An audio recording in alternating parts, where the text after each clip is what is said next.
Satu buah nih panen, baru panen lemon. Ini lemon apa nih namanya nih? Warnanya sudah kuning begini nih, lemon organik, baru panen.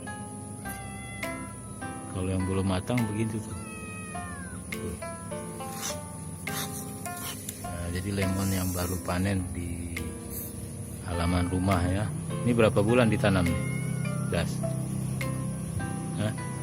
Ada berapa bulan? Setengah 2 tahun. Ada 2 tahun baru panen.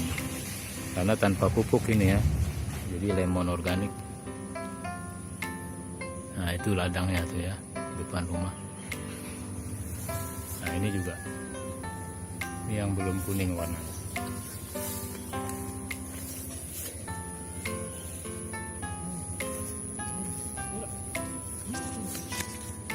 Tuh. Jadi tidak begitu susah ya menanam lemon di halaman rumah ini.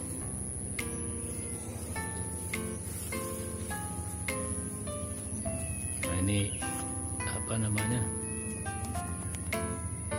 Pohonnya seperti ini ya, ini pohon lemon.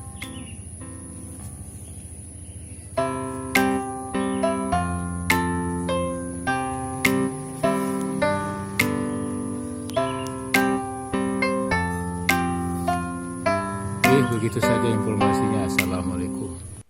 Assalamualaikum. Nah, ini lemon yang baru dipetik tadi ya, akan dikupas. Kita lihat bagaimana setelah dikupas. Oh, kelihatannya sudah matang ya, segar sekali. Ini guys, hasil panen